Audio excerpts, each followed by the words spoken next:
Timu ya Kathanjuri FC niyo ahotani a mbitika cia gikombe kia runyenjes Super Cup mwaka uyu. Jina ni Mwenda, captain Kathanjuri. Na kwanza ni kushukuru mheshimiwa Karemba kwa kuleta hii tournament kwetu runyenjes. Hii tournament inasaidia inaleta vijana karibu, wanaweza kuguza game, hawana time ya kutumia miadarati, na I guess serikali ikikuja isaidie huku ileta tournament mingi kama hizi, vijana wataweza kujikuza kitalanta na kila kitu. Mbitika-ini iria ciraharĩrĩirio ni mũmbunge wa gĩcigo kia runyenjes Karemba Mushangi. Mbeũ njĩthĩ a timu ya Kathanjuri marahotanire na gutugwo ta ahotani thutha wa kuhota timu ya kevota youngstars na bao igiri kwa imwe Ikereka-ini ria fainal. Tumekuwa kwa hii michezo kwa muda wa miezi 2 na tumefurahia kwamba from the world level tumekuwa na michezo na tumeleta pamoja 90 teams.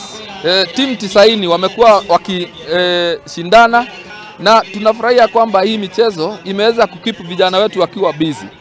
Kwa sababu kwa huo muda wa miezi 2 kila weekend kulikuwa na games kwa uwanja tofauti. Tunataka kuendelea kusupport hawa vijana na tumesema watakaoibuka wakiwa washindi wataenda kucheza na timu bora zaidi kule constituency ya Igembe South kwa mheshimiwa John Paul Mwirigi, na pia tuko na mpango ya kuwa na kikosi ya wachezaji bora zaidi ambayo tutakuwa tunaita runyenjes finest FC, na tumepanga mambo yote na tutakuwa tunawapeleka mbali na tunaita pia washikandao ama stakeholders wa football ili tuweze kusaidia vijana kukuza talanta zao.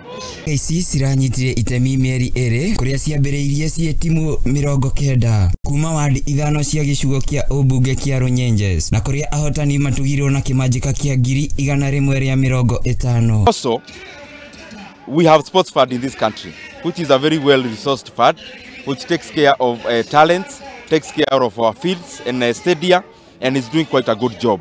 But also, you know, in our CDF, a portion of 2 to 3% goes into funding sport activities. And I can see majority of the members of parliament have been able to arrange this kind of league around this December holiday, which is very good, and especially being a long holiday when many students are out of schools during the December holiday. Ndoini ha Muthingi TV, njitagwo Mwangi wa Gicohi.